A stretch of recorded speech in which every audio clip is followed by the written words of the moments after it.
Hai, sahabatku. Apa kabar? Ada yang pernah merasakan pahitnya pengkhianatan dari orang terdekat?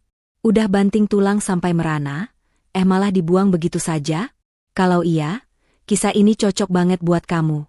Ini adalah ceritaku. Aku banting tulang merantau buat bayar tagihan. Kulunasi ke rumah lalu mertuaku berkata, "Bagus. Sekarang pergilah dan kamu tidak layak tinggali rumah ini. Kamu cocoknya di tempat kumuh." Suamiku malah setuju, "Iya, kamu tuh beban." Ku buat mereka menderita. Tapi mereka tidak tahu. Pada akhirnya, justru suami dan ibu mertua yang kuusir dari rumah itu. Kenapa? Karena semua aset mewah, termasuk rumah itu, atas namaku. Rencana mereka untuk menikah lagi dan hidup bahagia malah gagal total. Dan mereka berakhir menderita tanpa punya apa-apa. Penasaran gimana kisahku bermula sampai berakhir sekejam itu? Sebelum kita mulai, yuk bantu aku dengan like video ini, subscribe ke channelku, dan jangan lupa komen di bawah, nama, asal kota, dan hadir. Mentari di ufuk timur Jakarta masih malu-malu menunjukkan sinarnya, tapi aku, Rara, sudah bersiap-siap. Keringat membasahi dahi, bukan karena panas, melainkan karena beratnya karung beras yang kuangkut di pundak. Inilah rutinitasku sebagai kuli angkut di pasar induk, salah satu dari 3 pekerjaanku untuk bertahan hidup di kota besar ini. Di kampung, semua orang mengenalku sebagai gadis periang, tapi di sini, aku hanyalah Rara, pejuang rantau yang memikul beban berat di pundaknya. Di sela-sela mengangkut barang, tanganku meraih ponsel yang bergetar di saku celana. Senyumku langsung mengembang saat melihat nama, Mas Budi, terpampang di layar. Panggilan video itu langsung kujawab. Di sana, wajah suamiku terlihat lelah, tetapi matanya memancarkan kerinduan. Di sampingnya, ibu mertua, Ibu Sari, melambaikan tangan dengan senyum yang menurutku hangat. "Halo, sayang, sudah mau kerja lagi, ya?" Suara Mas Budi terdengar serak. "Iya, Mas. Ini lagi istirahat sebentar," jawabku sambil menyeka keringat. Rumah sudah mulai ramai, jadi harus cepat-cepat. Ibu Sari mendekat ke kamera. "Rara, kamu jangan terlalu memaksakan diri. Nanti sakit. Siapa yang repot? Cicilan rumah itu masih panjang, loh." Kata-kata Ibu Sari seperti cambuk bagiku. Aku tahu, cicilan rumah yang kuberikan sebagai hadiah pernikahan untuk mereka adalah beban terberat. Dulu, saat kami menikah, Mas Budi mengatakan ingin memberi orang tuanya rumah yang layak. Aku, yang saat itu masih lugu dan penuh cinta, mengiyakan permintaannya. Aku berjanji akan membantunya melunasi cicilan itu, meskipun harus bekerja keras sendirian. Uang muka sudah kubayar, dan setiap bulannya, uang hasil keringatku selalu kutransfer ke rekeningnya. "Iya, Bu. Rara kuat, kok. Doain aja biar rezeki lancar," kataku penuh semangat, berusaha menyembunyikan rasa lelah yang mendalam. "Tentu, Rara. Ibu dan Budi selalu mendoakanmu," jawab Ibu Sari sambil tersenyum. Namun, senyumnya tidak sampai ke matanya, dan itu membuatku sedikit merinding. 3 pekerjaan kulakoni setiap hari. Pagi sebagai kuli angkut, siang menjadi pelayan kafe, dan malam harinya, aku berjualan nasi bungkus. Hari-hariku diisi dengan suara bising pasar, aroma kopi yang pekat, dan asap masakan. Aku tak punya teman dekat.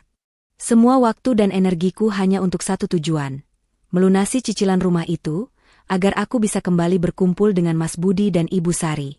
Suatu sore, saat aku sedang menata dagangan nasi bungkus, seorang wanita tua yang sering berbelanja padaku menghampiri. Ia menatapku dengan tatapan kasihan. "Neng Rara, kamu kok kurusan?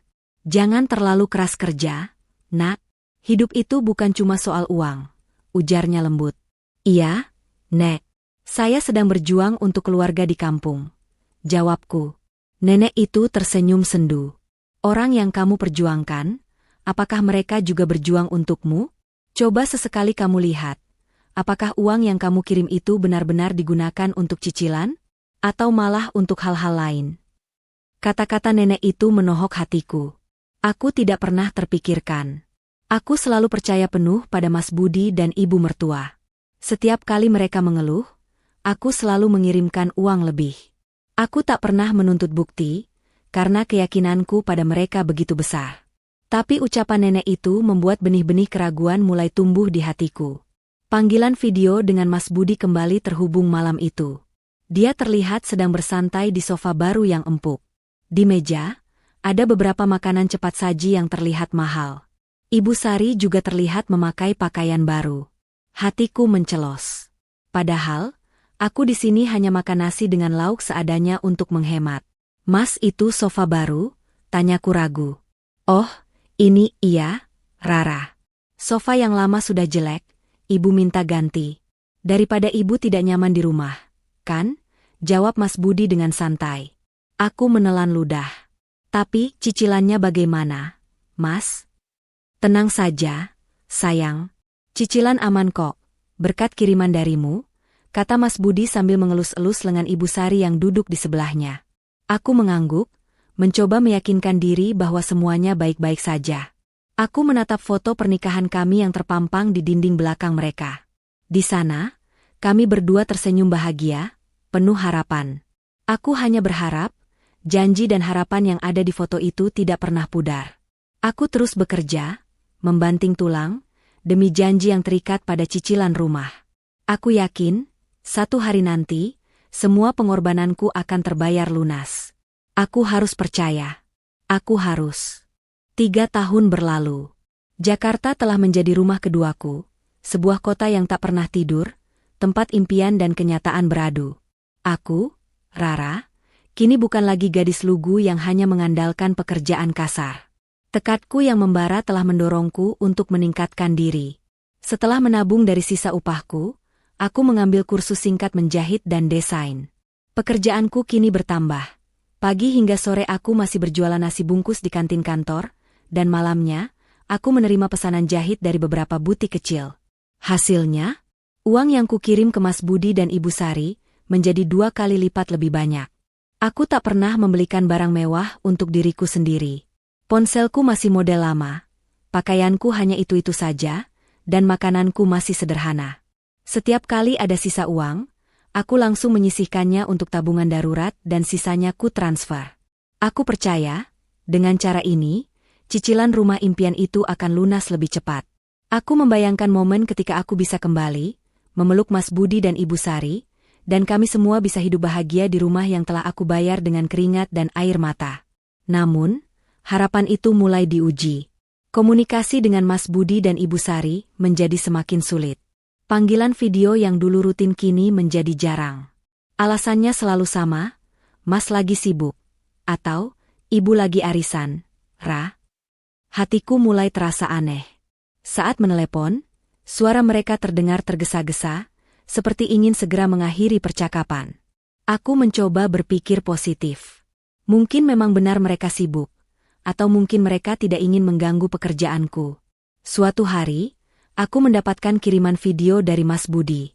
Bukan video call, melainkan rekaman singkat. Di video itu, Ibu Sari sedang memamerkan perhiasan emas yang berkilauan di leher dan tangannya. Di latar belakang, terdengar tawa riang. Mas Budi mengatakan itu hadiah dari salah satu kerabat yang sukses. Hatiku mencelos. Aku tahu, harga perhiasan itu pasti sangat mahal. Mengapa mereka membelanjakan uang untuk hal-hal seperti itu? Sementara cicilan rumah masih berjalan? Mas, perhiasan itu, apa itu dibeli dari uang kita? Tanyaku saat akhirnya kami bisa terhubung. Bukan, sayang.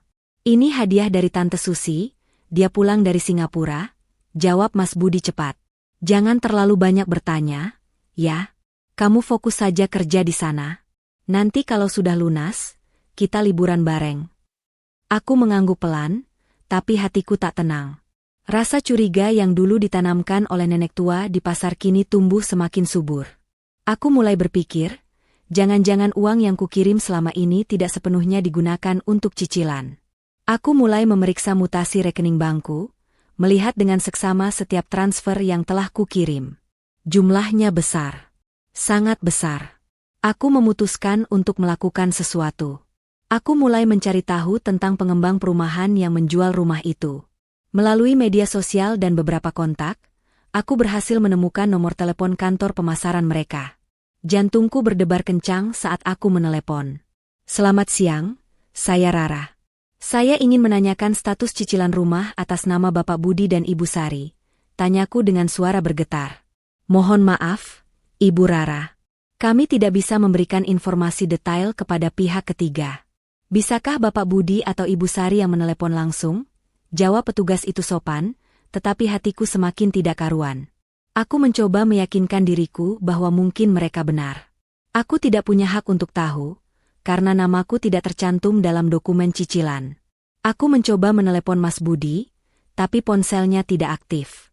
Aku menelepon Ibu Sari, dan jawabannya sama. Rara, kenapa sih kamu tiba-tiba menanyakan hal itu? Kamu nggak percaya sama kami, ya? Suara Ibu Sari terdengar dingin dan penuh tuduhan. Bukan begitu, Bu. Rara hanya khawatir. Jawabku. Sudah, kamu tidak perlu khawatir. Kami sudah dewasa, tahu apa yang kami lakukan. Fokus saja pada pekerjaanmu. Pokoknya, akhir bulan ini cicilan lunas, kata Ibu Sari, dan tiba-tiba panggilannya terputus. Kata-kata, cicilan lunas, itu seharusnya membuatku bahagia. Tapi entah mengapa, justru membuatku merasa semakin cemas. Aku tahu, dengan besarnya uang yang sudah kukirim, cicilan itu memang sudah seharusnya lunas. Tapi sikap mereka yang aneh, ditambah perhiasan dan sofa baru itu, membuatku merasa ada sesuatu yang tidak beres. Aku memutuskan untuk melakukan sesuatu yang tidak pernah terpikirkan sebelumnya. Dengan uang tabungan daruratku, aku membeli tiket kereta api menuju kampung halamanku. Aku tidak memberitahu siapa-siapa. Aku ingin melihat dengan mata kepalaku sendiri apa yang sebenarnya terjadi. Aku ingin memastikan bahwa pengorbananku selama ini tidak sia-sia. Perjalanan itu terasa sangat panjang. Di kereta, aku terus memikirkan kembali setiap percakapan, setiap nada suara, dan setiap keraguan yang muncul di hatiku. Aku teringat kata-kata nenek tua di pasar. Orang yang kamu perjuangkan, apakah mereka juga berjuang untukmu? Aku berharap, jawabannya iya. Tapi naluriku berkata sebaliknya. Aku memejamkan mata, berusaha menguatkan diri. Apapun yang terjadi, aku harus kuat. Aku harus tahu kebenarannya. Suara deru kereta yang membelah malam terasa seperti melodi kesedihan bagiku. Aku, Rara, duduk termenung di dalam gerbong, menatap pantulan diriku di kaca jendela yang buram. Di balik pantulan itu, ada wajah yang lelah, mata yang bengkak karena kurang tidur, dan hati yang dipenuhi rasa cemas. Perjalanan ini adalah pertaruhan terakhirku. Aku tidak tahu apa yang akan kutemukan di sana, tapi aku harus tahu. Aku tidak bisa terus hidup dengan keraguan yang menyiksa ini. Setelah berjam-jam, kereta berhenti di stasiun kecil yang sunyi. Aroma tanah basah dan udara sejuk langsung menyambutku. Aku mengambil napas dalam-dalam, berusaha menenangkan diri. Hatiku berdebar kencang, bukan karena kelelahan, tapi karena ketakutan akan kebenaran yang akan terungkap. Aku berjalan keluar stasiun dan memesan ojek daring. Sepanjang jalan, aku menatap pemandangan yang familiar. Rumah-rumah sederhana, sawah yang menghijau, dan langit berbintang yang tidak bisa kutemukan di Jakarta.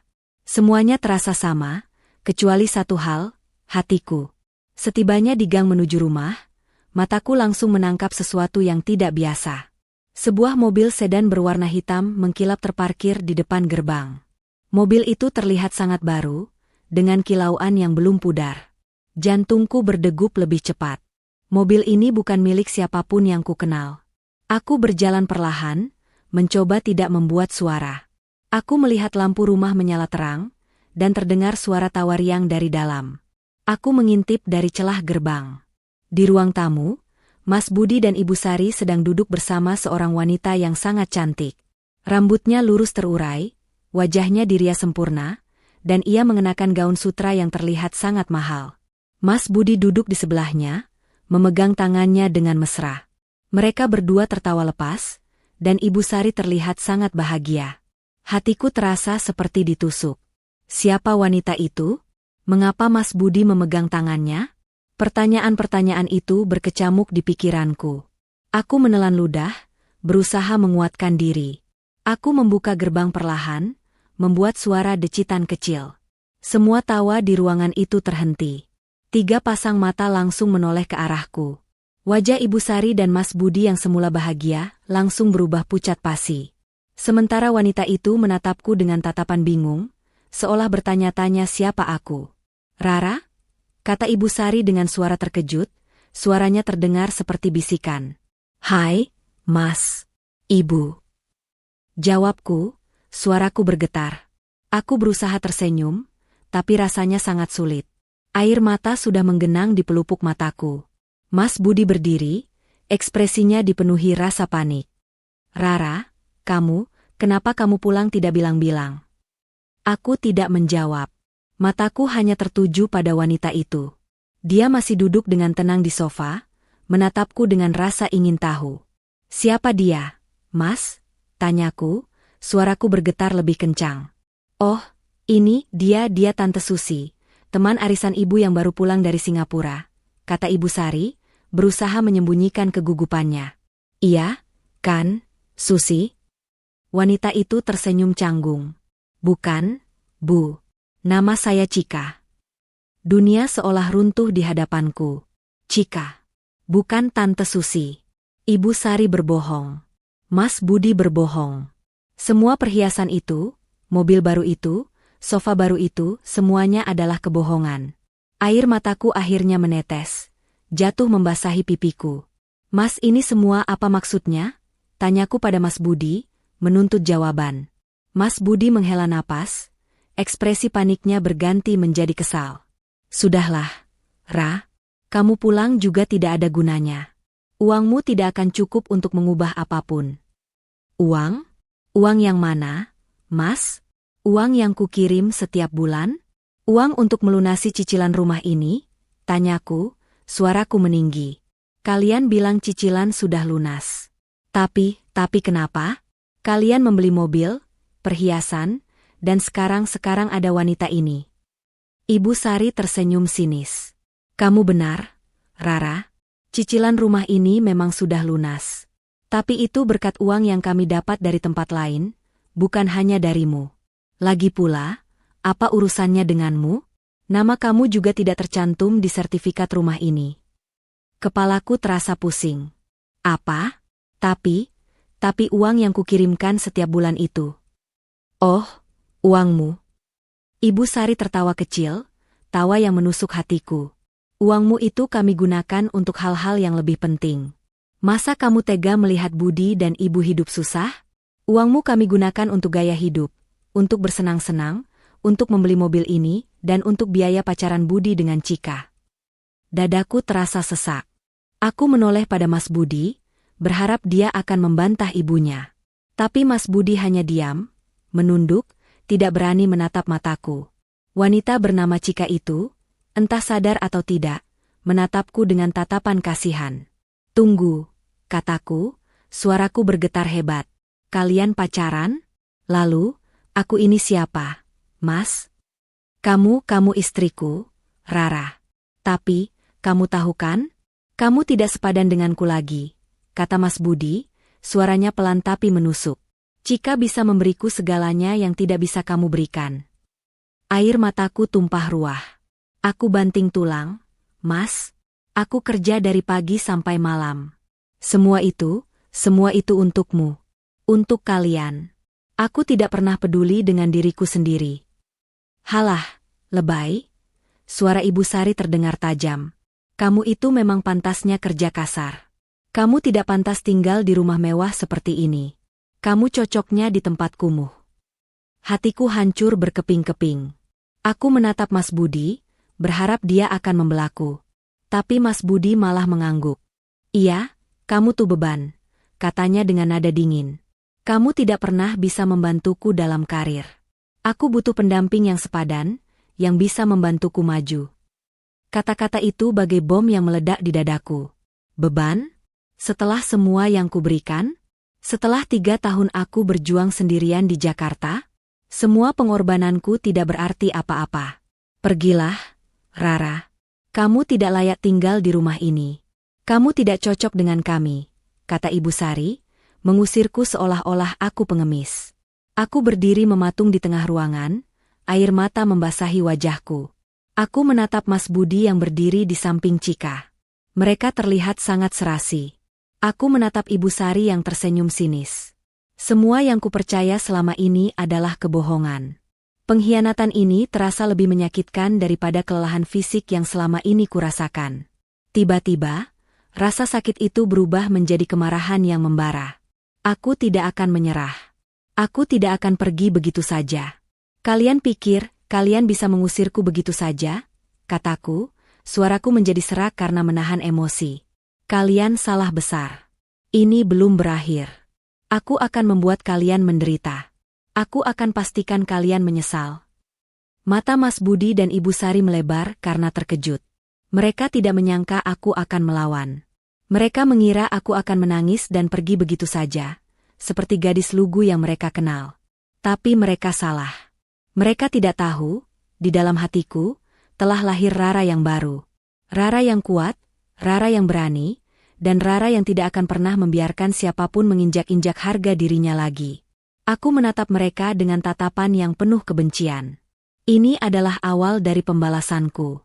Malam itu, dunia Rara terasa hancur berkeping-keping. Bukan karena pengkhianatan suaminya, Budi, atau hinaan dari ibu mertua, Ibu Sari, melainkan karena kebenaran yang kejam. Aku banting tulang, hidup prihatin, dan mengorbankan segalanya demi janji yang ternyata palsu. Beban? Kata itu bergaung di telingaku, membakar amarah yang tadinya hanya sekadar percikan kecil. Aku tidak menangis lagi. Air mataku mengering, digantikan oleh bara api yang membara di dada. Aku tahu, sekarang bukan saatnya untuk meratapi nasib. Ini adalah waktunya untuk bangkit dan berjuang. Aku keluar dari rumah itu dengan langkah mantap, tanpa menoleh sedikit pun. Aku tidak ingin melihat wajah-wajah penuh kepalsuan itu lagi. Malam itu, aku tidak kembali ke Jakarta. Aku menyewa sebuah kamar sederhana di penginapan kecil, tidak jauh dari rumah itu. Tujuanku bukan untuk bersembunyi, melainkan untuk mengamati, merencanakan, dan membalas dendam. Di dalam kamar penginapan yang sempit, aku mengeluarkan ponsel lamaku.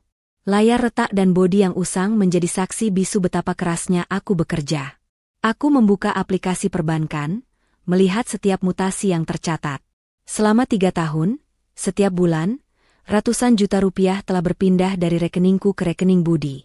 Jumlahnya sangat besar, jauh lebih besar dari harga rumah yang seharusnya. Aku tersenyum sinis. Jadi, ini yang mereka sebut beban? Keesokan harinya, pagi-pagi sekali, aku pergi ke sebuah kantor pengacara yang letaknya di pusat kota. Kantorku terlihat sangat profesional, membuatku sedikit minder dengan penampilanku yang sederhana. Namun, aku harus kuat. Aku harus mendapatkan jawaban. Seorang pengacara wanita bernama Ibu Diana menyambutku. Matanya memancarkan kehangatan dan ketegasan, membuatku merasa aman. Aku menceritakan semuanya, dari awal pernikahan, perjuanganku di Jakarta, janji-janji yang diberikan Mas Budi, hingga pengkhianatan yang baru saja kualami. Suaraku bergetar saat menceritakan bagaimana Ibu Sari dan Budi menghinaku. Ibu Diana mendengarkan dengan seksama, mencatat poin-poin penting.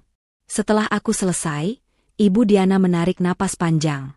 Baik, Nona Rara. Ada satu hal yang perlu kita cek.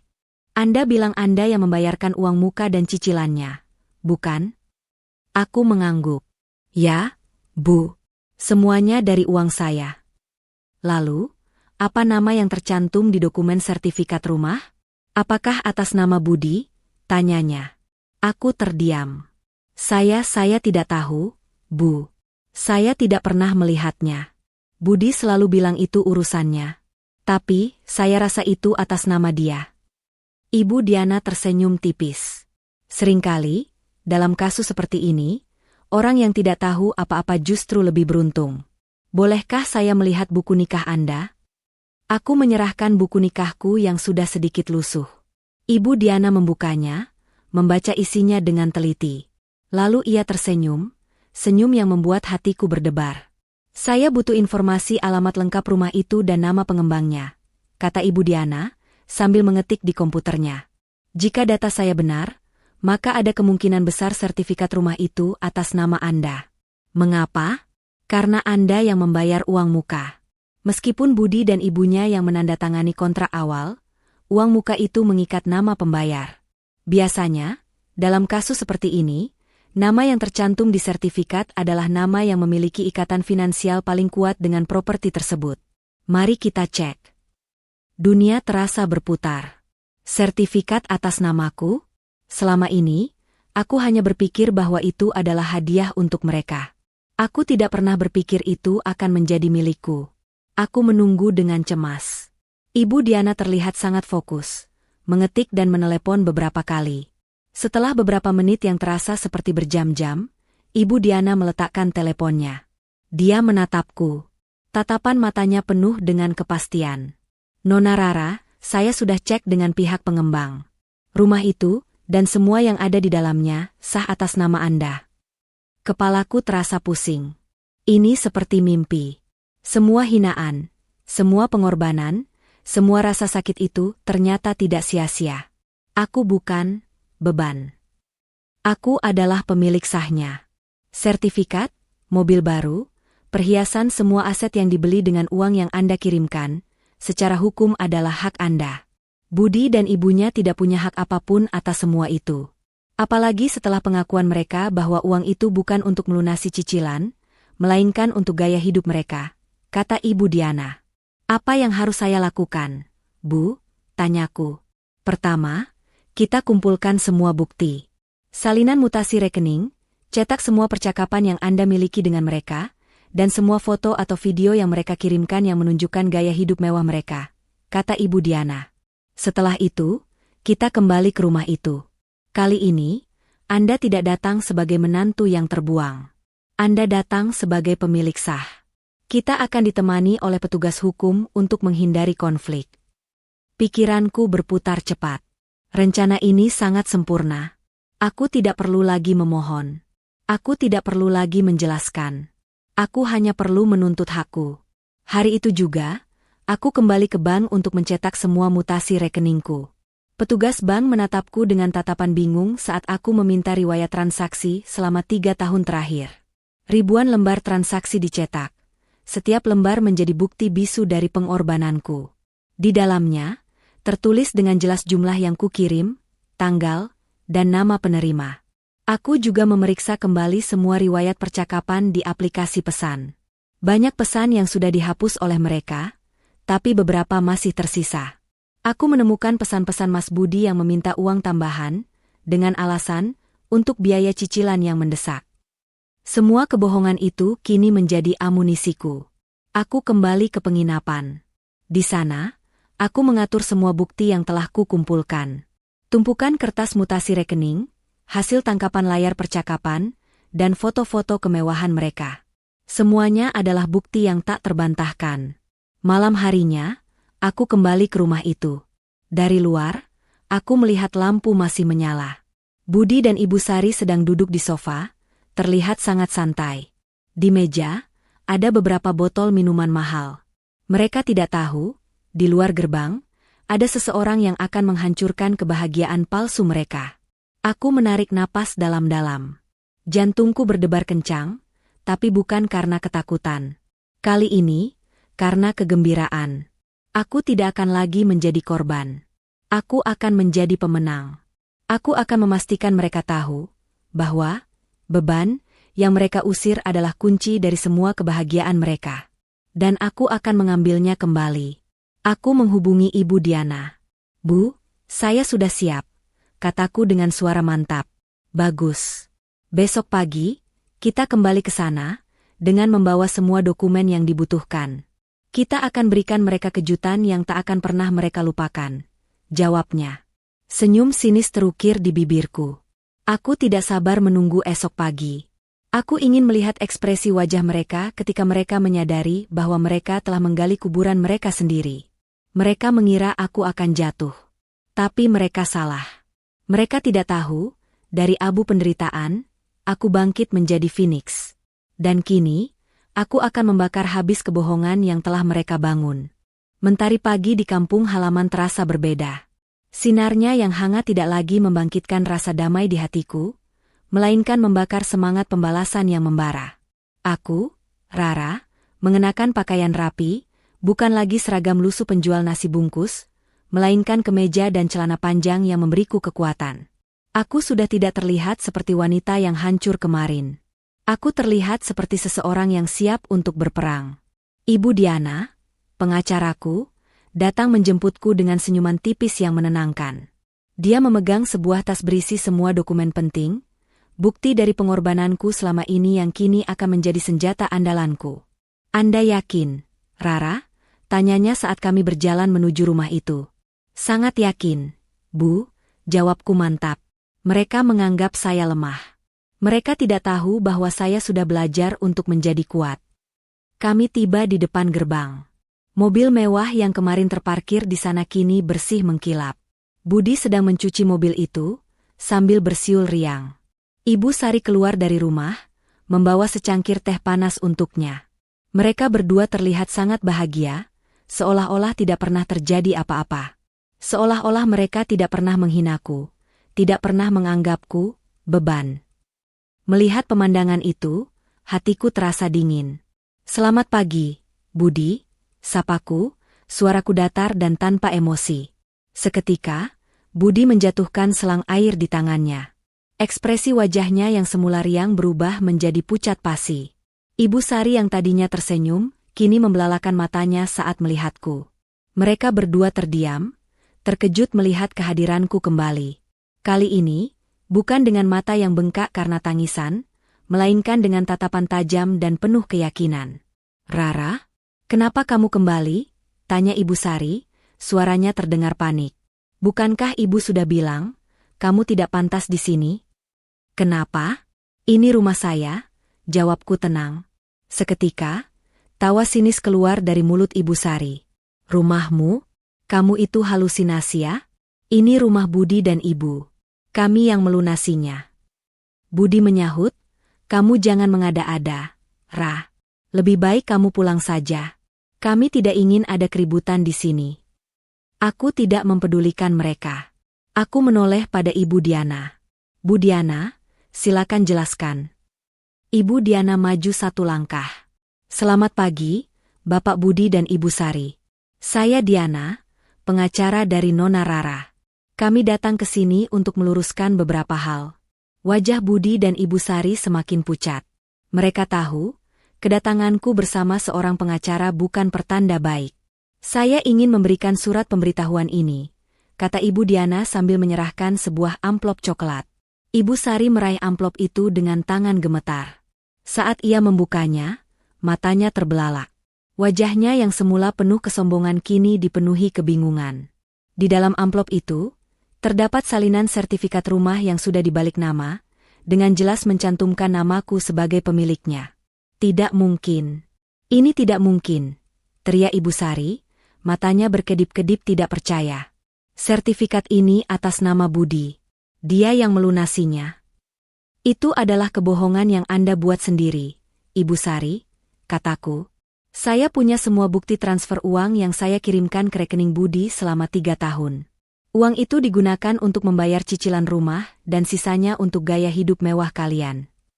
Buktinya mana? Buktinya mana? Teriak Budi, berusaha terlihat berani. Aku tidak menjawab. Ibu Diana mengambil selembar kertas mutasi rekening dari tasnya dan menyerahkannya. Budi meraihnya, matanya menyusuri setiap angka, setiap tanggal.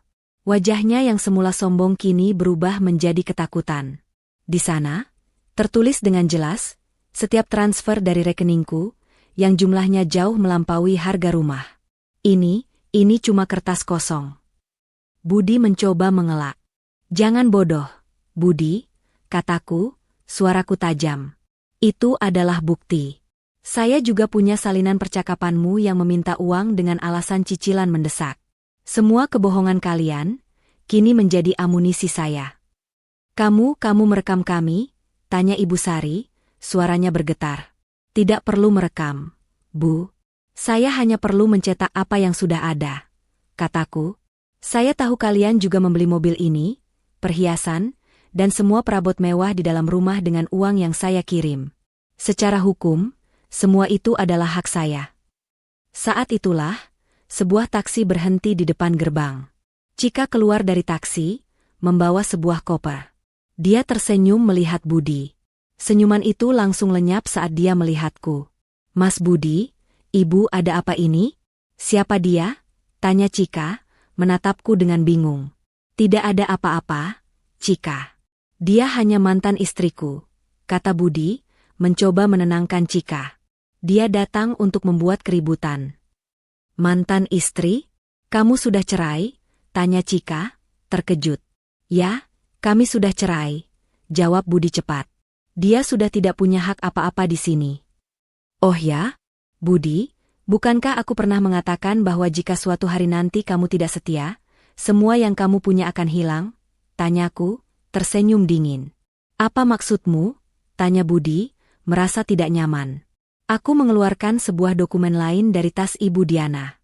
Ini adalah salinan akta nikah kami, di mana ada perjanjian pranikah yang berisi bahwa jika perceraian terjadi akibat perselingkuhan, semua aset yang dibeli selama pernikahan akan menjadi hak milikku. Kamu pikir aku bodoh, Budi? Aku tidak tahu bahwa kamu akan mencoba selingkuh? Aku sudah mengantisipasi hal ini. Semua yang kamu punya, semua yang ada di rumah ini, semuanya milikku. Termasuk mobil ini dan perhiasan ibumu, kataku. Mata Ibu Sari membelalak. Dia menyadari kekalahan mereka. Mereka telah terperangkap dalam jaring kebohongan yang mereka buat sendiri. Selama ini, mereka mengira bahwa aku adalah korban yang bodoh, yang bisa mereka injak-injak. Tapi mereka salah. Mereka tidak tahu bahwa beban yang mereka usir adalah wanita yang sangat cerdas. Kalian punya waktu 24 jam untuk mengemas barang-barang pribadi kalian dan keluar dari rumah ini, kata Ibu Diana dengan nada tegas. Jika tidak, kami akan mengambil tindakan hukum lebih lanjut. Ibu Sari terjatuh di sofa, wajahnya pucat pasi. Budi menatapku, matanya dipenuhi kebencian dan penyesalan. Dia tidak menyangka bahwa semua ini akan terjadi. Dia mengira bahwa dia bisa dengan mudah mendapatkan Cika dan semua harta, sementara aku akan menderita di Jakarta. Kenapa? Kenapa kamu melakukan ini, Rara? Kamu sudah gila? Teriak Budi. Aku gila? Kamu yang gila, Budi? Teriakku, air mata yang tidak pernah keluar sejak kemarin kini mengalir. Aku banting tulang, aku hidup prihatin demi kamu dan ibumu. Aku tidak memikirkan diriku sendiri, hanya demi kebahagiaanmu. Dan apa yang kalian berikan? Pengkhianatan, hinaan, kalian menganggapku beban? Budi menunduk. Cika melihatnya dengan tatapan jijik. Mas Budi, apa yang dia katakan benar? Kamu selingkuh? Budi tidak menjawab. Cika menatapku. Apa dia? Dia yang membayar cicilan rumah ini. Ya, jawabku singkat. Bukan hanya rumah, tapi juga perhiasan, mobil ini, dan gaya hidup mewah mereka. Semua itu dibeli dengan uang hasil keringatku. Wajah Cika yang semula cantik kini terlihat jijik. Dia menatap Budi. Jadi, kamu bukan pengusaha kaya? Kamu hanya laki-laki penipu. Budi mencoba menjelaskan, tapi Cika sudah berbalik. Dia mengambil kopernya dan pergi, meninggalkannya begitu saja. Cika, tunggu. Budi mencoba mengejar, tapi Cika sudah masuk taksi dan pergi. Budi kembali ke rumah, wajahnya dipenuhi amarah. Ini semua salahmu, Rara. Kamu menghancurkan hidupku. Aku menghancurkan hidupmu? Kamu yang menghancurkan hidupmu sendiri, teriakku. Aku sudah berjuang untukmu, Budi, tapi kamu yang memilih jalan yang salah. Kamu dan ibumu yang memilih untuk mengkhianatiku. Sekarang, rasakan akibatnya. Ibu Sari menangis. Dia menatapku. Rara, nak, ibu mohon, jangan ambil rumah ini. Ini rumah impian kita. Sudah terlambat, Bu, kataku, air mataku mengalir. Kalian yang mengatakan sendiri, kamu tidak layak tinggal di rumah ini. Sekarang saya setuju. Kalianlah yang tidak layak. Aku berbalik dan meninggalkan mereka, Ibu Diana mengikutiku. Aku berjalan keluar gerbang.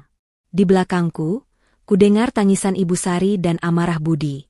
Aku tidak menoleh.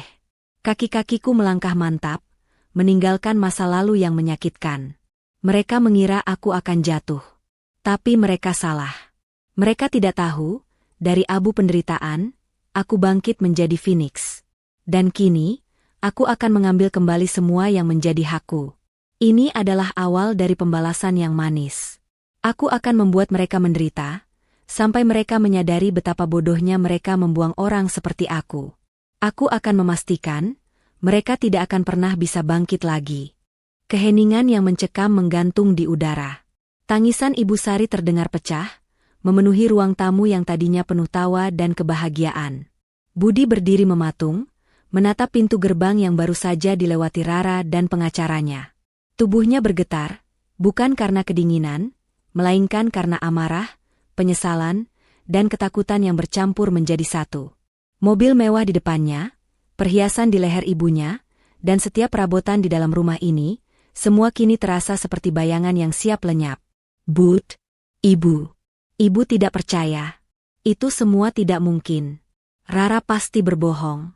Sertifikat rumah ini atas nama kita, kan? Ibu Sari merangkak di lantai, berusaha mengumpulkan kembali potongan-potongan kertas yang berceceran. Budi tidak menjawab. Dia tahu, Rara tidak berbohong. Tatapan mata Rara yang tajam, penuh keyakinan, dan cara bicaranya yang tegas, bukan seperti Rara yang dia kenal. Gadis lugu yang selalu menurutinya telah berubah menjadi wanita yang kejam dan cerdas. Budi menatap ibunya dengan tatapan kosong. Apa yang kita lakukan?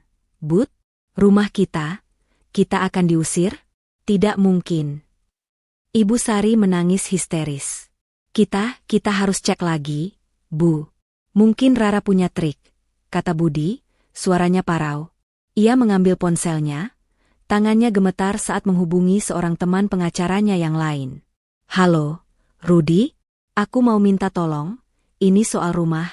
Ya, aku butuh bantuanmu. Aku punya masalah dengan sertifikat rumah. Ada wanita yang mengaku sebagai pemiliknya. Apa? Dia bilang nama yang tercantum di sertifikat itu namanya. Dia bilang dia yang bayar uang mukanya. Iya, betul. Apa? Bisa saja sertifikatnya dibalik nama secara sepihak? Kalau begitu, apa yang harus aku lakukan? Budi terdiam sejenak, mendengarkan penjelasan dari Rudy. Wajahnya semakin pucat pasi. Ia menjatuhkan ponselnya, dan ponsel itu pecah di lantai.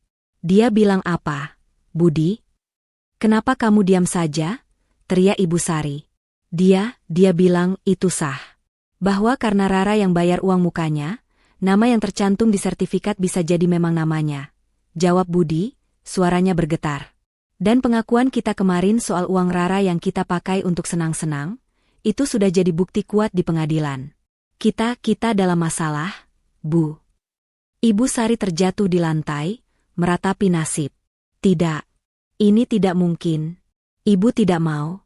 Ibu tidak mau diusir dari rumah ini. Rara itu kejam. Dia kejam. Kenapa dia tega? Kita yang membuatnya tega, Bu, kata Budi, kepalanya menunduk. Kita yang menghinanya, kita yang mengusirnya, kita yang menganggapnya beban. Sejak awal, kita yang salah. Kini, rasa penyesalan itu perlahan merayap. Budi memikirkan kembali semua yang telah ia lakukan. Ia membuang istrinya yang setia, yang rela berkorban demi kebahagiaannya. Rara bekerja keras, mengiriminya uang, hidup hemat, sementara ia hidup bermewah-mewah dengan Cika. Ia membandingkan Rara dan Cika. Cika hanya mencintainya karena uangnya. Budi tahu, Cika tidak akan pernah mencintai Budi yang miskin.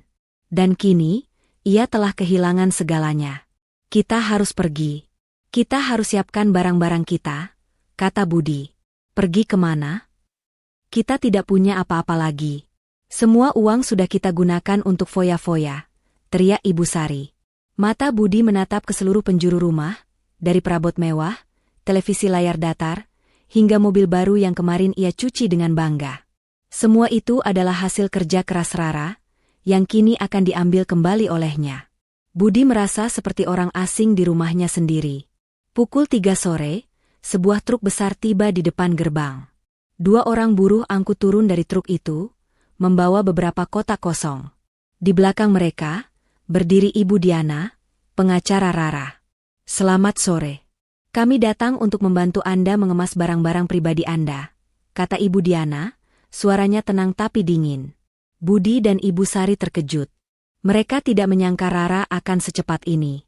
Budi mencoba memprotes, "Tidak bisa. Kami butuh waktu lebih. Kami tidak akan pergi." Ibu Diana tersenyum sinis. "Kami sudah memberikan Anda waktu 24 jam. Kami tidak ingin ada keributan. Jika Anda menolak, kami akan memanggil polisi. Kami punya surat perintah pengosongan dari pengadilan. Anda mau kami panggil, Tuan Budi?" Wajah Budi memucat. Dia tahu, dia tidak bisa melawan. Ibu Sari menangis, memohon pada Ibu Diana. "Nak, jangan ambil rumah ini, Ibu mohon." Ibu Diana tidak menjawab. Dia hanya memberi isyarat kepada buruh angkut untuk mulai bekerja. Buruh angkut itu masuk, dan mulai mengemas barang-barang pribadi. Mereka mengemas pakaian, foto keluarga, dan pernak-pernik kecil. Mereka tidak menyentuh perabot mewah. Budi dan Ibu Sari hanya bisa diam, melihat semua yang mereka miliki dikemas ke dalam kardus-kardus. Mereka merasa seperti robot, tanpa emosi, tanpa harapan. Satu persatu, barang-barang pribadi mereka dikeluarkan dari rumah. Budi memeluk ibunya, mencoba menenangkan. Ibu Sari menangis histeris. Para tetangga yang mendengar keributan keluar dari rumah mereka. Mereka menatap Budi dan Ibu Sari dengan tatapan bingung dan penasaran. Mereka bertanya-tanya, apa yang terjadi? Mengapa Budi dan ibunya harus pergi? Itu istri Budi, yang merantau ke Jakarta, dia kembali. Bisik seorang tetangga. Jadi, selama ini mereka hidup dari uang istri Budi. Oh, kasihan sekali Rara, dia pasti disakiti. Bisik-bisik tetangga menusuk hati Budi dan Ibu Sari. Mereka merasa malu, hina, dan putus asa.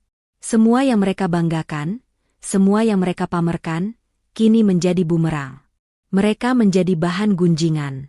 Di dalam rumah, Rara berdiri di ruang tamu, menatap kosong. Ini adalah rumahnya. Rumah yang ia impikan sejak dulu. Rumah yang ia beli dengan keringat dan air mata. Tapi, ia merasa hampa. Semua kebahagiaan itu telah direnggut. Ia menatap keluar jendela, melihat Budi dan Ibu Sari masuk ke dalam taksi, membawa beberapa kardus yang berisi semua kenangan mereka. "Kamu sudah melakukannya, Rara," kata Ibu Diana, menepuk pundakku. "Ya, Bu.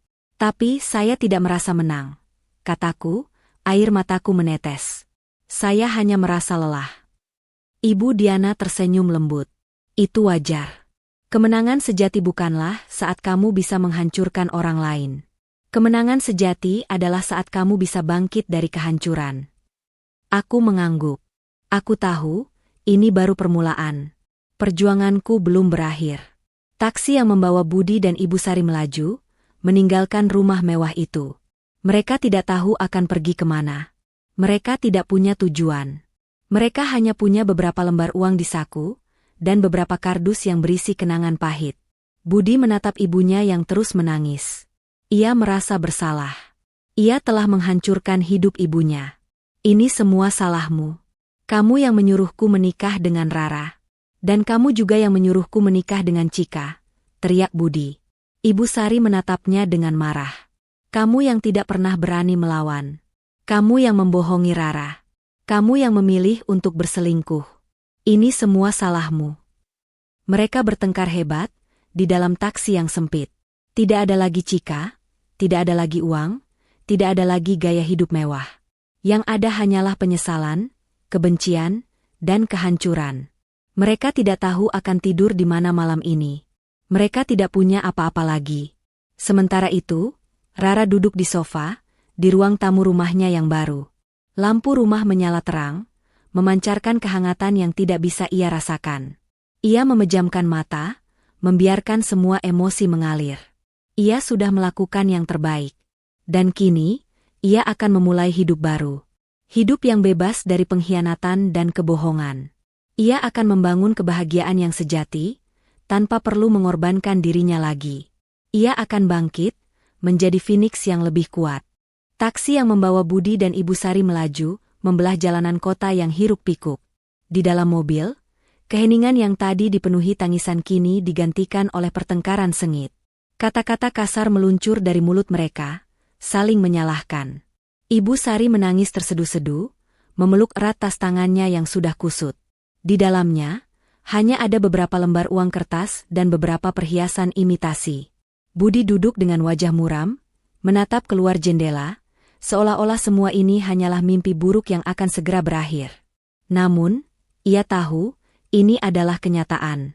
Ini semua salahmu, Budi. Kenapa kamu tidak bisa menahan dirimu? Teriak Ibu Sari, suaranya serak. Jika saja kamu tidak berselingkuh dengan wanita itu, kita tidak akan diusir dari rumah. Salahku? Ibu yang menyuruhku menikah dengannya. Ibu yang bilang dia adalah beban. Balas Budi, wajahnya memerah menahan amarah. Ibu juga yang menikmati semua uang yang dia kirim. Ibu yang memintaku untuk membeli perhiasan dan mobil mewah. Kenapa sekarang semuanya jadi salahku? Ibu Sari tidak bisa menjawab. Dia hanya menangis semakin kencang. Pertengkaran mereka membuat sopir taksi merasa tidak nyaman. Ia menepikan mobilnya di sebuah pinggir jalan yang sepi. Maaf, Pak. Saya rasa lebih baik kalian turun di sini saja, kata sopir itu. Sudah terlalu banyak keributan.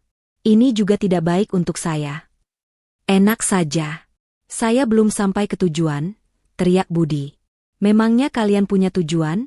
Tanya sopir itu, tatapannya meremehkan. Saya dengar dari tadi kalian tidak menyebutkan tujuan. Kalau begini, saya minta uangnya saja.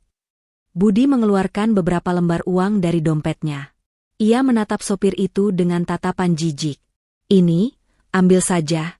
Dasar tidak punya hati. Saya punya hati, Pak. Tapi saya tidak bisa bekerja gratis.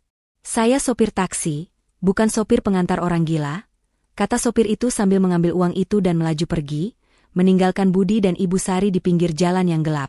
Hembusan angin malam terasa dingin menusuk kulit. Budi dan Ibu Sari berdiri sendirian di pinggir jalan, dikelilingi oleh tumpukan kardus berisi barang-barang mereka. Langit gelap tanpa bintang, seolah-olah ikut meratapi nasib mereka. Budi merasakan amarah yang membara. Ia mengutuk Rara, mengutuk dirinya sendiri, dan mengutuk nasibnya. Bud, kita akan kemana? Tanya Ibu Sari, suaranya bergetar. Budi mencoba menghubungi teman-temannya, tapi tidak ada yang mengangkat. Mereka semua tahu apa yang terjadi. Berita tentang pengusiran mereka dari rumah telah menyebar ke seluruh kota, lebih cepat dari api. Mereka tahu, Budi dan Ibu Sari telah jatuh miskin, dan tidak ada yang mau membantu mereka. Ibu Sari mencoba menghubungi beberapa kerabat, tapi semuanya menolak. Maaf, Sari. Kami tidak bisa menampung kalian. Rumah kami sudah penuh. Sari, kami tidak mau ada keributan. Kami tidak mau kalian membawa masalah ke rumah kami. Sari, kalian tidak punya uang. Bagaimana kalian akan membayar sewa? Semua penolakan itu membuat Ibu Sari merasa hancur. Ia tidak pernah membayangkan akan diperlakukan seperti ini. Selama ini, mereka adalah orang yang dihormati dan disegani. Mereka selalu diundang ke pesta, selalu menjadi pusat perhatian. Tapi sekarang, mereka adalah orang-orang buangan. Akhirnya, Budi dan Ibu Sari terpaksa menginap di sebuah halte bus. Mereka menutupi tubuh mereka dengan kardus dan berusaha untuk tidur. Namun, dinginnya malam membuat mereka tidak bisa memejamkan mata. Mereka hanya bisa duduk diam, meratapi nasib. Pagi harinya, saat matahari mulai terbit, mereka bangun dengan tubuh yang pegal dan kedinginan. Perut mereka terasa lapar. Budi melihat dompetnya yang sudah kosong. Ia tidak punya uang sama sekali.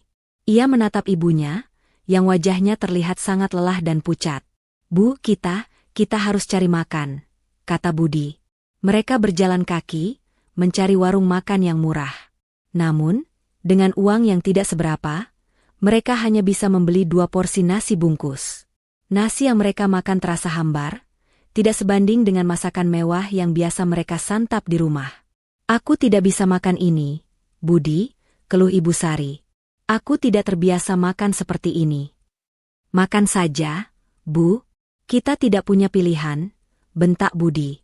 Setelah makan, mereka mencoba mencari pekerjaan. Budi pergi ke sebuah pabrik, mencoba melamar pekerjaan sebagai buruh. Namun, ia ditolak. Ia tidak punya pengalaman, tidak punya keahlian, dan sikapnya yang angkuh membuat manajer pabrik menolaknya. Maaf, Pak. Kami tidak butuh karyawan yang tidak bisa bekerja keras. Apalagi, kami tidak butuh karyawan yang mudah menyerah, kata manajer itu. Ibu Sari juga mencoba mencari pekerjaan sebagai pembantu rumah tangga, tapi tidak ada yang mau menerimanya. Mereka semua tahu, Ibu Sari adalah wanita yang pemalas dan sombong. Maaf, Bu. Kami tidak bisa mempekerjakan Anda. Anda terlalu tua, dan Anda tidak punya pengalaman. Lagi pula, kami dengar Anda selalu meminta-minta, kata seorang wanita. Tidak. Saya tidak pernah meminta-minta. Saya hanya butuh pekerjaan, teriak Ibu Sari. Maaf, Bu. Kami tidak bisa membantu, kata wanita itu, sambil menutup pintu. Keesokan harinya, Budi mencoba menghubungi Cika. Ia tahu, Cika adalah satu-satunya harapan mereka. Cika adalah wanita kaya. Ia bisa membantu mereka keluar dari masalah ini. Ia pergi ke rumah Cika, yang merupakan sebuah rumah mewah dengan pagar tinggi. Ia menekan bel, dan tidak lama kemudian, Cika keluar. Cika terkejut melihat penampilan Budi yang kumuh. Bajunya kusut, rambutnya acak-acakan. Budi, kamu kenapa? Cika, aku butuh bantuanmu, kata Budi, suaranya terdengar putus asa. Cika menatapnya dengan jijik. Bantuan apa? Kamu bukan orang yang aku kenal. Kamu terlihat seperti pengemis. Kata-kata Cika menusuk hati Budi. Ia tidak pernah membayangkan Cika akan memperlakukannya seperti ini. Cika, aku kehilangan segalanya. Rumah, mobil, semuanya diambil oleh Rara. Dia bilang itu miliknya, kata Budi. Aku butuh uang. Aku butuh tempat tinggal. Aku butuh bantuanmu. Cika tertawa. Tawa yang kejam dan meremehkan. Budi, kamu pikir aku mencintaimu? Aku mencintaimu karena uangmu. Aku mencintai gaya hidup mewahmu. Aku tidak akan pernah mencintai laki-laki miskin. Kamu itu tidak berguna. Kamu itu beban. Kata, beban, itu bergaung di telinga Budi. Kata yang sama yang ia gunakan untuk menghina Rara. Kini, ia merasakannya sendiri. Budi merasa seperti orang bodoh. Ia membuang wanita yang mencintainya dengan tulus, demi wanita yang hanya mencintai uangnya. Sekarang pergilah. Jangan ganggu aku lagi, kata Cika, sambil menutup pintu. Budi berdiri di depan gerbang, sendirian, dengan hati yang hancur. Ia tidak punya apa-apa lagi. Ia tidak punya rumah, tidak punya uang, tidak punya teman, dan tidak punya cinta. Ia telah kehilangan segalanya. Ia jatuh berlutut, menangis, meratapi nasibnya yang malang. Sementara itu, di rumah mewah yang dulu ditinggali Budi, Rara mulai menata hidupnya. Ia membersihkan seluruh rumah dari kenangan pahit. Ia mengganti semua perabot yang dibeli Budi dan Ibu Sari. Ia menata kembali interior rumah, membuat rumah itu menjadi tempat yang nyaman dan hangat. Rara bahkan menjual mobil mewah yang dulu dibeli Budi, dan uangnya ia gunakan untuk modal usaha. Ia membuka toko roti kecil di Jakarta, menjual kue-kue buatan tangannya. Bisnisnya berkembang dengan pesat. Roti dan kue buatannya sangat disukai banyak orang. Rara tidak lagi bekerja keras di pabrik, ia bekerja dengan hati dan penuh kebahagiaan. Ia juga sering mengunjungi anak-anak yatim di panti asuhan, membagikan roti-roti buatannya. Rara tidak lagi merasa hampa. Ia merasa bahagia. Ia tidak peduli dengan apa yang terjadi pada Budi dan Ibu Sari. Ia tidak ingin memikirkan mereka.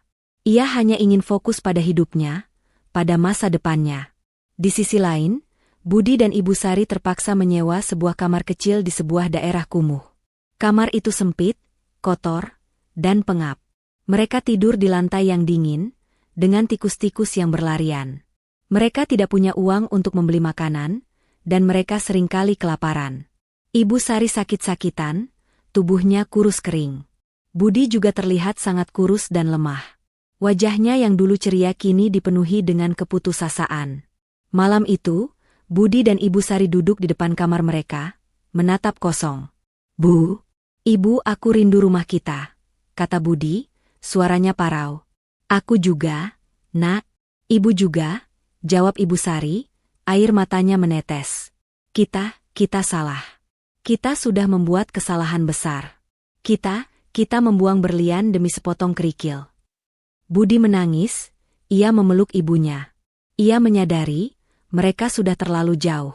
Mereka sudah tidak bisa kembali. Mereka telah menghancurkan hidup mereka sendiri. Dan semua ini adalah akibat dari keserakahan dan kebohongan mereka. Penderitaan mereka baru saja dimulai. Mereka akan menghadapi cobaan yang jauh lebih berat, yang akan membuat mereka merasakan betapa berharganya Rara di hidup mereka. Namun, penyesalan selalu datang terlambat.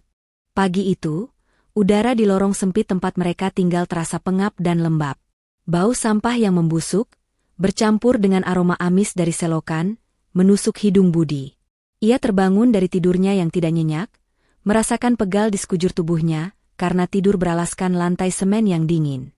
Di sampingnya, Ibu Sari meringkuk, tubuhnya menggigil meskipun cuaca tidak terlalu dingin. Wajahnya yang pucat dan bibirnya yang kering membuat Budi panik. Ia menepuk-nepuk pipi ibunya, mencoba membangunkannya. Bu? Ibu baik-baik saja? Tanyanya, suaranya parau. Ibu Sari membuka matanya, menatap Budi dengan tatapan kosong. Aku tidak enak badan, Budi. Kepalaku pusing. Tubuhku rasanya lemah sekali. Budi menyentuh kening ibunya, terasa panas sekali. Ia tahu, Ibu Sari demam. Sejak mereka tinggal di tempat kumuh ini, kesehatan ibunya semakin memburuk. Makanan yang tidak higienis, air minum yang kotor, dan lingkungan yang tidak sehat membuat Ibu Sari jatuh sakit. Budi merasa bersalah. Ia tidak pernah membayangkan ibunya, yang dulu hidup mewah dan selalu makan makanan enak, kini harus menderita seperti ini. Kita harus ke puskesmas. Bu, kata Budi. Puskesmas? Dengan apa? Kita tidak punya uang. Budi, jawab Ibu Sari, suaranya lemah. Aku akan cari pinjaman. Aku akan cari pekerjaan, kata Budi, mencoba menenangkan ibunya. Ia tahu, kata-katanya hanyalah sebuah harapan kosong. Tidak ada yang mau meminjamkan uang kepada mereka, dan tidak ada pekerjaan yang mau menerimanya. Budi keluar dari kamar. Ia berjalan di lorong-lorong sempit, melihat orang-orang yang hidup sederhana. Mereka terlihat bahagia, meskipun tidak punya apa-apa. Budi merasa iri. Ia melihat seorang kakek tua sedang menyapu halaman, dan ia mencoba meminta bantuan. Kakek, saya butuh pekerjaan. Apa ada yang bisa saya bantu? Maaf, Nak, saya sudah tua. Saya tidak bisa membantu, jawab kakek itu, tatapannya tidak ramah. Lagi pula, saya tidak butuh bantuan. Saya bisa membersihkan halaman sendiri. Budi mencoba lagi, kali ini di sebuah warung nasi. Ia menawarkan diri untuk menjadi pelayan, tapi pemilik warung itu menolak. Kamu mau jadi pelayan? Memang kamu bisa apa? Tanya pemilik warung, menatap Budi dari atas sampai bawah. Lagi pula, kamu terlihat tidak punya pengalaman. Kami tidak butuh orang yang malas bekerja. Saya bisa belajar, Pak, kata Budi, mencoba meyakinkan. Tidak usah. Pergi sana, usir pemilik warung itu, dengan nada kasar. Budi kembali ke kamar, wajahnya murung. Ia menatap ibunya, yang masih terbaring lemah. Ia merasa putus asa. Ia tidak bisa melakukan apa-apa untuk ibunya. Ia tidak bisa memberinya makanan enak, tidak bisa membawanya ke rumah sakit, tidak bisa memberinya tempat tidur yang nyaman. Ia merasa seperti pecundang. Ia membandingkan dirinya dengan Rara. Rara, yang dulu ia sebut beban, kini hidup bahagia, sukses, dan memiliki segalanya. Sementara ia, yang dulu hidup bergelimang harta, kini jatuh miskin dan tidak punya apa-apa. Bu, bagaimana ini? Kata Budi, air matanya menetes. Aku tidak bisa menemukan pekerjaan. Tidak ada yang mau membantu kita. Kita sudah terlalu jauh. Budi, kata Ibu Sari, suaranya parau. Kita sudah membuat terlalu banyak kesalahan. Malam itu, Ibu Sari demam tinggi. Tubuhnya menggigil. Budi panik. Ia tidak tahu harus berbuat apa. Ia mencoba menghubungi teman-temannya lagi, tapi tidak ada yang mengangkat. Ia mencoba menghubungi kerabat, tapi tidak ada yang mau membantu. Ia merasa sendirian, tanpa harapan. Pagi harinya, Ibu Sari tidak sadarkan diri. Budi panik. Ia mencoba membangunkan ibunya, tapi tidak ada respons. Ia menangis, meratap, memeluk tubuh ibunya yang dingin. Ia merasa seperti dunia sudah berakhir. Ia tidak tahu harus berbuat apa. Ia tidak punya uang, tidak punya siapa-siapa, dan ia tidak tahu cara menyelamatkan ibunya. Ia memapah ibunya ke jalan raya. Ia mencoba menghentikan taksi, tapi tidak ada yang mau berhenti. Mereka melihatnya dengan tatapan jijik, mengira ia adalah orang gila. Budi terus berjalan, memapah ibunya. Ia berjalan di sepanjang jalan raya, menuju sebuah rumah sakit umum. Ia tahu, rumah sakit umum tidak akan menolak pasien. Ia berjalan terus, meskipun tubuhnya sudah lemas. Di tengah perjalanan, ia melihat sebuah toko roti kecil. Di depan toko itu, berdiri seorang wanita cantik, memakai pakaian sederhana. Wanita itu sedang memberikan roti gratis kepada anak-anak yatim. Wajahnya berseri-seri, senyumnya tulus. Wanita itu adalah Rara. Budi tertegun. Ia tidak percaya dengan apa yang ia lihat. Rara, yang dulu ia hina dan ia sebut beban, kini hidup bahagia dan sukses. Ia memiliki toko roti sendiri, ia berpenampilan rapi, dan ia terlihat sangat cantik. Sementara ia, yang dulu kaya, kini berjalan di pinggir jalan, memapah ibunya yang sakit, tanpa uang sepeser pun. Budi merasa hancur. Ia tidak bisa menahan air matanya. Ia menangis, bukan karena ia sedih, melainkan karena ia menyesal. Ia menyesal telah membuang wanita yang mencintainya dengan tulus, demi wanita yang hanya mencintai uangnya. Ia menyesal telah menghina dan mengusir Rara, yang rela berkorban demi kebahagiaannya. Ia menyadari, ia telah membuat kesalahan besar. Dan kini, ia merasakan akibatnya. Ia melihat Rara tersenyum, lalu ia kembali berjalan, memapah ibunya. Ia tidak berani menghampiri Rara. Ia merasa malu, hina, dan tidak pantas. Ia tahu, Rara tidak akan pernah memaafkannya. Ia tahu, ia telah kehilangan segalanya. Sesampainya di rumah sakit, Budi membawa ibunya ke ruang UGD. Seorang perawat datang, melihat kondisi Ibu Sari. Keluarga pasien, tanyanya, dengan nada dingin. Saya anaknya. Dia ibu saya, kata Budi, suaranya parau. Tolong isi formulir pendaftaran, kata perawat itu, sambil menyerahkan sebuah formulir. Saya tidak punya uang. Sus. Saya tidak bisa bayar, kata Budi, jujur. Perawat itu menghela napas. Baik. Kalau begitu, silakan tanda tangani surat pernyataan ini. Bahwa Anda tidak punya uang. Dan Anda akan bertanggung jawab untuk semua biaya pengobatan. Budi menandatangani surat itu dengan tangan gemetar. Ia tidak tahu, ia akan membayar dengan apa. Ia hanya tahu, ia harus menyelamatkan ibunya. Ia duduk di kursi tunggu, menatap ibunya dari balik jendela kaca. Ia tidak bisa berbuat apa-apa. Ia hanya bisa menunggu. Beberapa jam kemudian, seorang dokter keluar dari ruang UGD. Budi segera menghampirinya. Dokter, bagaimana kondisi ibu saya? Dokter itu menatapnya dengan tatapan serius. Kondisi ibu Anda sangat lemah. Dia kekurangan gizi, dan dia terkena infeksi paru-paru. Kami harus memberinya antibiotik, dan dia butuh perawatan intensif. Berapa biayanya, Dok? Tanya Budi. Sekitar 5 juta rupiah, jawab dokter itu. Wajah Budi memucat. 5 juta rupiah? Ia tidak punya uang sepeser pun. Ia tidak tahu bagaimana ia akan membayar. Ia merasa putus asa. Dokter saya tidak punya uang. Saya tidak bisa bayar, kata Budi, air matanya menetes. Dokter itu mengangguk. Saya tahu. Kami sudah melihat surat pernyataan Anda. Kami akan mencoba untuk membantu Anda. Tapi Anda harus tahu, biaya ini harus dibayar. Dokter, saya akan bekerja keras. Saya akan cari uang.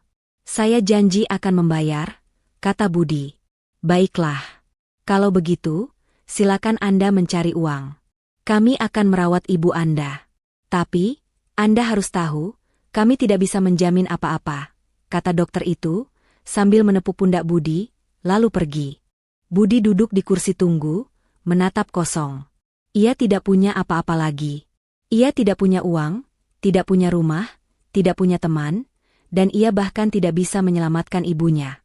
Ia merasa seperti orang paling tidak berguna di dunia ini. Ia memikirkan Rara. Ia memikirkan kebahagiaan Rara, yang ia saksikan sendiri. Ia menyesali semua perbuatannya. Ia tahu, ia telah membuat kesalahan yang tidak bisa dimaafkan. Ia telah menghancurkan hidupnya sendiri, dan hidup ibunya. Ia memejamkan mata, membayangkan Rara. Wajahnya yang tersenyum, suaranya yang lembut, dan tangannya yang hangat. Ia mengingat kembali saat Rara selalu ada untuknya, saat Rara selalu mendukungnya. Ia menyadari, Rara adalah wanita yang tulus. Rara adalah berlian yang ia buang, demi sepotong kerikil yang tidak berharga. Penyesalan itu datang terlambat. Dan kini, ia harus menanggung semua akibatnya. Ia tidak tahu bagaimana ia akan bertahan hidup. Ia tidak tahu bagaimana ia akan membayar biaya pengobatan ibunya. Ia hanya tahu hidupnya sudah hancur. Setelah dokter pergi, keheningan di ruang tunggu rumah sakit terasa memekakan telinga Budi. 5 juta rupiah. Angka itu berputar-putar di kepalanya, terasa seperti cakar-cakar tajam yang mengoyak-ngoyak otaknya. 5 juta rupiah, sebuah jumlah yang dulu akan ia habiskan hanya untuk makan malam mewah atau membeli barang elektronik terbaru. Kini, angka itu adalah jurang yang tidak bisa ia jangkau. Ia menatap formulir pendaftaran yang masih dipegangnya. Tanda tangan di sana terasa seperti cap yang mengutuknya, mengikatnya pada hutang yang tidak mungkin ia lunasi. Rasa putus asa mulai merayap, membungkus seluruh tubuhnya. Ia menyandarkan punggung ke dinding yang dingin, memejamkan mata. Otaknya terus memutar kembali kenangan-kenangan pahit. Mobil baru, cincin berlian untuk Cika, tas mahal untuk ibunya, dan tawa mereka yang begitu keras saat mereka menghina Rara. Kini, tawa itu berubah menjadi suara tangis ibunya, dan aroma parfum mahal Cika berganti menjadi bau antiseptik rumah sakit yang menusuk hidung. Ia tidak punya siapa-siapa. Ponselnya mati karena tidak ada pulsa, dan tidak ada satupun teman atau kerabat yang mau mengangkat teleponnya. Semua pintu telah tertutup, dan hanya ada satu pintu yang tersisa, pintu toko roti milik Rara. Pintu yang ia saksikan sendiri dari kejauhan. Pintu yang memancarkan cahaya kebahagiaan, kontras dengan kegelapan hidupnya sekarang. Rasa gengsi dan malu sejenak menghalangi langkahnya. Bagaimana mungkin ia, Budi, yang dulu begitu sombong, harus datang memohon bantuan kepada wanita yang ia buang? Tetapi, ia tidak punya pilihan. Ibunya, wanita yang ia sayangi, sedang berjuang di dalam sana. Ibu Sari adalah satu-satunya alasan ia harus tetap hidup.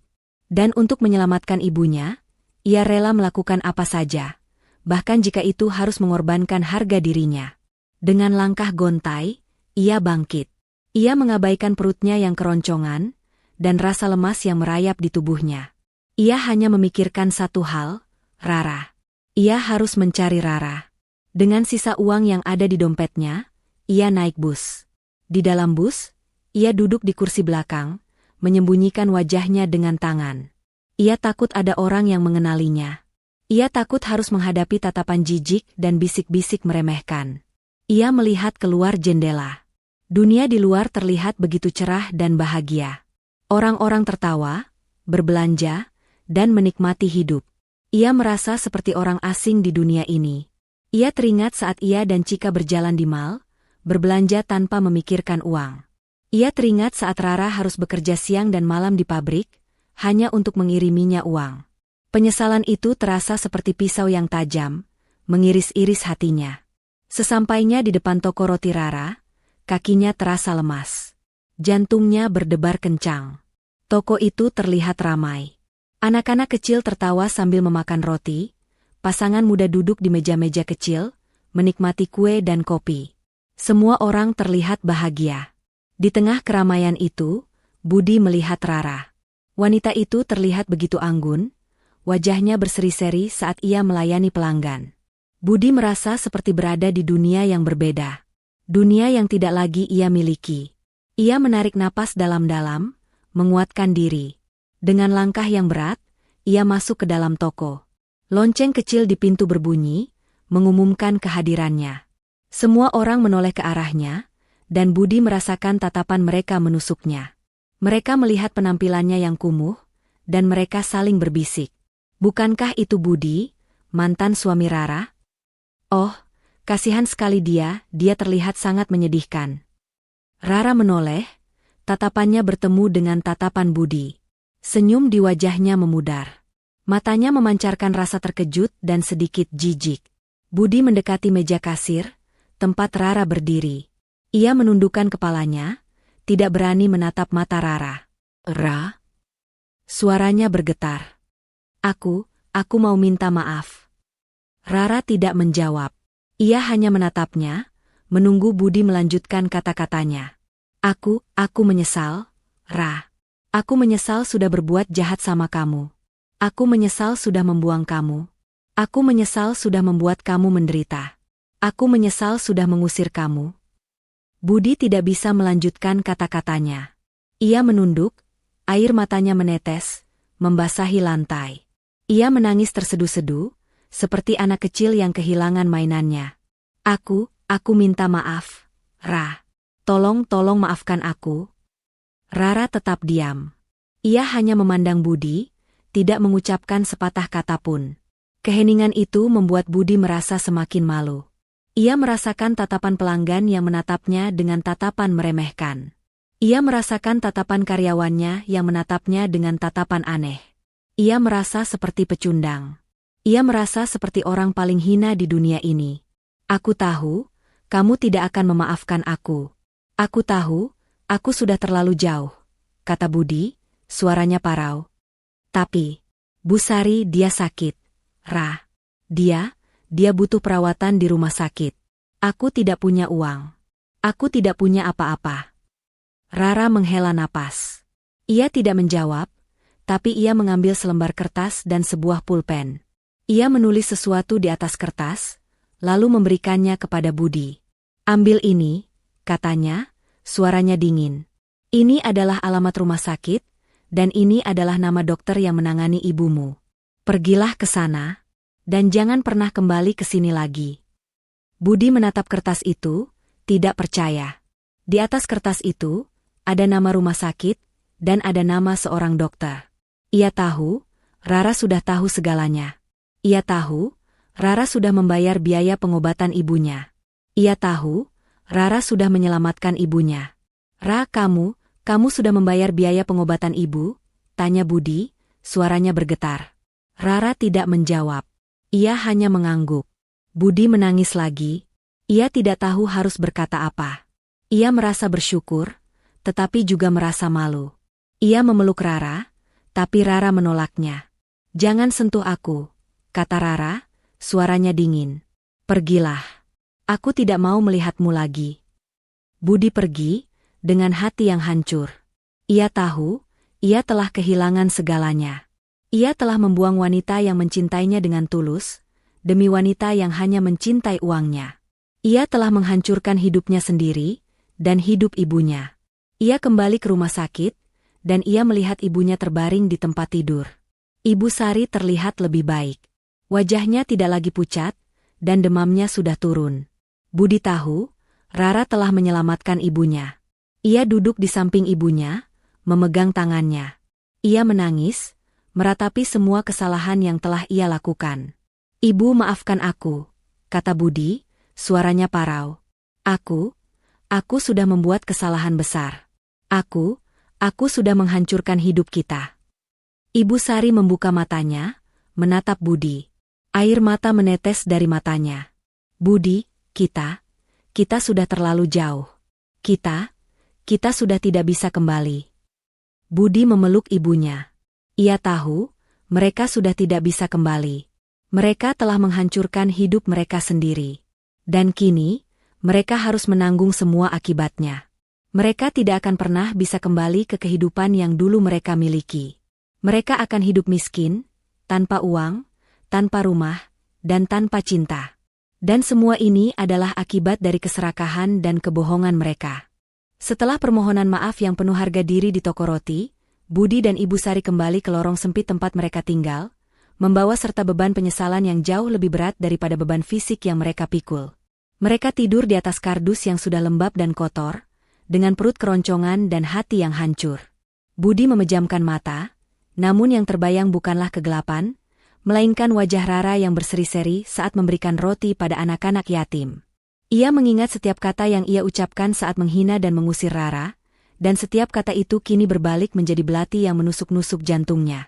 Pagi harinya, mereka terbangun dengan tubuh yang pegal dan lemas. Ibu Sari batuk-batuk, suaranya serak. Budi mencoba mencari pekerjaan lagi. Ia menawarkan diri sebagai kuli panggul di pasar, tapi tidak ada yang mau menerimanya. Mereka semua tahu, Budi dulunya adalah tuan muda yang hidup bergelimang harta. "Kamu tidak cocok jadi kuli panggul, Nak," kata seorang pedagang, tatapannya meremehkan. "Kamu terlalu manja. Kamu tidak akan kuat." Budi menundukkan kepalanya, tidak bisa membantah. Ia memang tidak kuat. Fisiknya sudah lemah, dan hatinya sudah hancur. Ia berjalan ke pinggir jalan, duduk di sebuah kursi kosong, menatap kosong. Ia tidak punya apa-apa lagi. Ia tidak punya uang, tidak punya rumah, dan ia tidak punya harapan. Di sisi lain, kehidupan Rara semakin cemerlang. Toko rotinya berkembang pesat, dan ia membuka cabang baru. Rara juga berencana untuk memperluas bisnisnya ke kota lain. Ia tidak lagi bekerja keras seperti dulu. Ia sekarang memiliki karyawan yang membantunya, dan ia hanya mengawasi. Ia menggunakan uangnya untuk membantu orang-orang yang membutuhkan. Ia membangun sebuah panti asuhan, dan ia memberikan beasiswa kepada anak-anak yatim. Rara tidak pernah melupakan asal-usulnya. Ia selalu mengingat masa-masa sulitnya. Ia selalu bersyukur atas semua yang ia miliki sekarang. Ia tidak lagi memikirkan Budi dan Ibu Sari. Ia hanya ingin fokus pada hidupnya, pada masa depannya. Sementara itu, Budi dan Ibu Sari terpaksa mengemis. Mereka berdiri di pinggir jalan, memohon belas kasihan orang-orang. Budi merasa sangat malu. Ia menundukkan kepalanya, tidak berani menatap mata orang-orang. Ibu Sari juga merasa sangat malu. Ia tidak pernah membayangkan, ia yang dulunya adalah nyonya besar, kini harus mengemis. "Bu, kita harus cari Cika," kata Budi, suaranya parau. Mungkin dia mau membantu kita." Mereka berjalan kaki menuju rumah Cika. Sesampainya di depan rumah Cika, mereka melihat gerbangnya terkunci rapat. Budi mencoba menekan bel, tapi tidak ada jawaban. Budi mencoba menghubungi Cika, tapi ponselnya tidak aktif. Budi dan Ibu Sari memutuskan untuk menunggu di depan rumah Cika. Mereka menunggu sampai malam, tapi Cika tidak muncul. Mereka tahu, Cika telah meninggalkan mereka.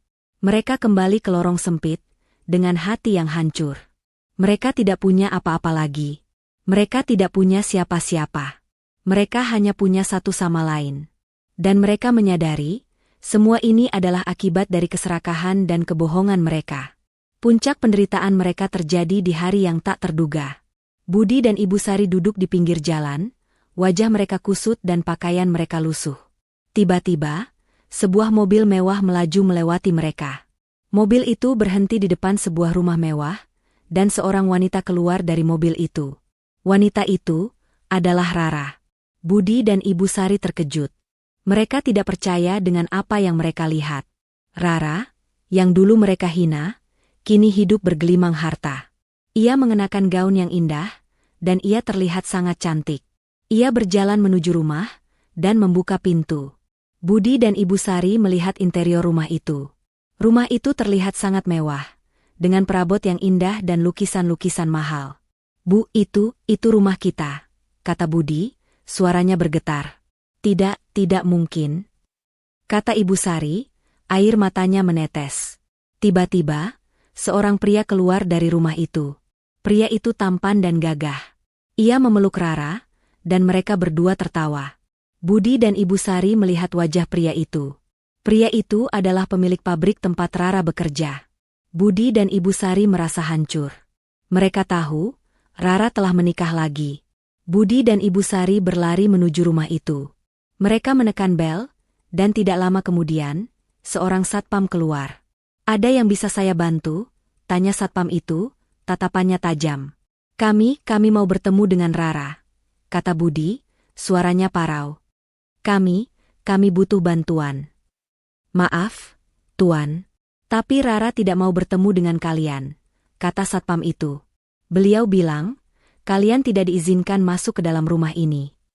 Tapi ini rumah kami, teriak Budi. Ini bukan rumah kalian, Tuan, kata satpam itu. Rumah ini adalah milik Nyonya Rara.